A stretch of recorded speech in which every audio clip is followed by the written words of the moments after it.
Mũgũnda-inĩ ũyũ wa rũhonge rwa Karo mwena wa Msabaha kaunti-inĩ ya Kilifi ũrĩa ũtabanagĩrio ũthuthuria wa ũrĩmi wa ng'ombe cia iria, tũrakora Maxon Jeff akĩhanda nyeki ya Bracharia ĩrĩa aratwĩra nĩ mũhĩrĩga wĩtagwo Toledo. Tunatumia zile splits kwa sababu zile seeds huwa hazipatikani kwa urahisi, kwa sababu juu ile nyasi ikifika wakati wa ile kutoa seeds ndo ni wakati pia tuna harvest, tunakatia ng'ombe.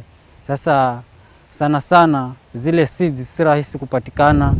Ũthuthuria wa irio cia mahiũ nĩ ũmwe wa marĩa makinyanagĩrio rũhonge-inĩ rũrũ rwa Karo, na tabarĩra ĩrĩa ĩrathiĩ na mbere ihinda-inĩ rĩrĩ ĩretwo Kenya Climate Smart Agriculture.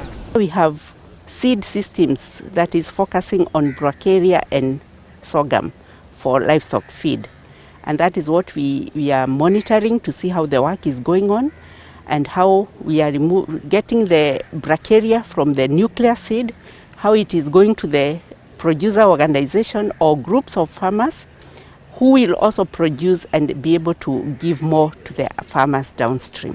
Kũrĩ na mĩhĩrĩga ĩna ya nyeki ĩno ya Bracharia ĩrĩa ĩkũrĩtio gũkũ, na Karo nĩ ĩcokete kũmegeria kũndũ ngũrani kũrĩa mĩthemba ĩrĩ yonekete kwagĩrĩrwo nĩ rĩera rĩa gĩtarũ rĩa gĩcũa-inĩ. Here we have Basilisk and Mulatto too. These are actually the most suitable for these coastal areas, and if you can see in the background, the biomass yield is very high.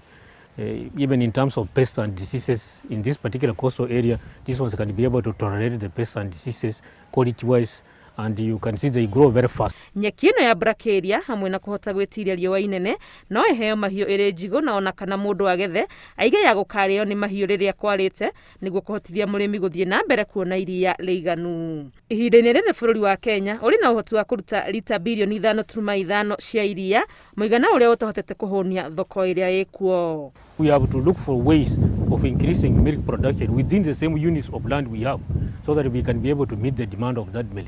And one way is going climate smart by having such kind of improved forages.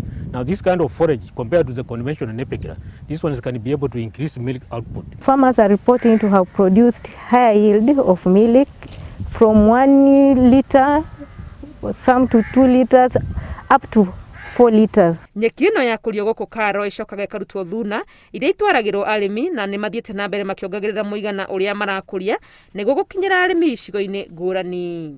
This Bracharia grass is a local grass that was collected from Kenya and some other parts of East Africa, but it was improved in South America, but we recently repatriated some of those improved Bracharia varieties. Umwe wa arĩmi arĩa maiyũkĩtie ũrĩmi ũyũ nĩ Alan Karema mwena wa Kizingitini, kũrĩa mũgũnda-inĩ wake wa eka 12 arĩmĩte